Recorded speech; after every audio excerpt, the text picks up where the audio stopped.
he goes to the lands. If our teachers learn, then when they come back from learning, they can teach us new things and like things that we haven't learned, like new ways of doing the things. My favourite way of learning is listening, because like if you went out to like play football, yeah, and you were like, you didn't really play it, but then you like really wanted to play it, and then if there's someone coaching, if you just ask them and then you listen to them, they can like teach you. So if you listen, then you learn. The whole school approach to learning actually touches everybody that's part of this school.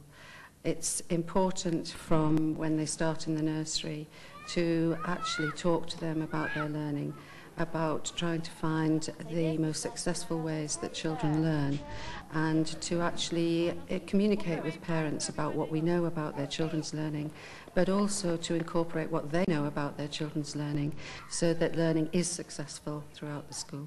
What we feel is that if you have a culture of learning, if we have a culture of self-improving, then what we need to include is all staff within the school. The role of support assistants in the school is really important. We work as teams, and so their development as individuals and as a team is really very, very crucial to raising achievement in the school. So the learning support assistants at the moment have had training in sports coaching. They're now called Learning Support Assistants Sport, and they work at lunchtime. Right, well, I became a dinner lady, you know, this inverted commas phrase, dinner lady.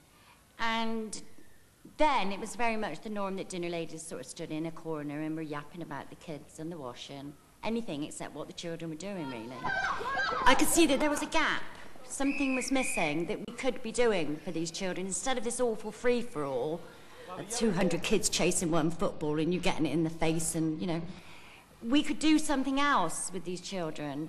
But again, we needed qualifications, and we happened to have an out-of-doors football club that were coming to us who said that they had courses for football coaching, which I and a colleague went on, and a parent actually came on it as well. And we qualified, became football coaches, and we could then organise the children, you see, and teach them skills appropriate to what they were doing. And all of a sudden, we didn't have this fighting and wrangling going on in the playground. They were committed to what they were doing, they were learning. 5 years ago, I didn't think I'd be doing this. It's just happened. You get on this roller coaster and you ride it, and you go with it. You see where we're going with the school. You have the vision, and you want to get there. And we're going to get there. So that's just a sort of a snapshot, I suppose, of a school that has actually achieved against the odds and has sort of broken this sort of this sort of the linkage with poverty. And you could see some of that. You could see some of those of that, I think, quite clearly. That little boy Louis, sadly, his father was. 2 weeks after that was taken, was executed by a drug gang. So you get a sense of that, of the sort of the background that the school was working. One of the things that she did after she left being the principal there, she became the she actually ran an action, well, a very similar program to this, with 2 secondary schools and about a dozen primary schools in a part of Bristol. And that initiative came out of what we called in England at one point the Beacon School Initiative.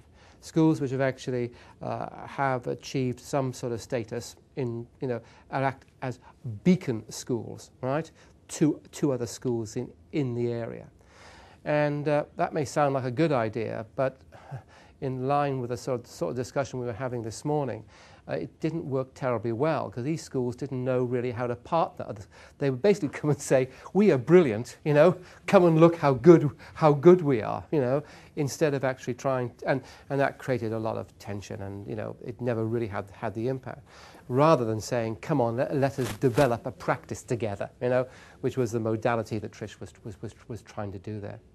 And in fact, a number of the staff, the adults in the video, were members of staff from another school who was then looking at the schemes of work and the curriculum that they were involved with.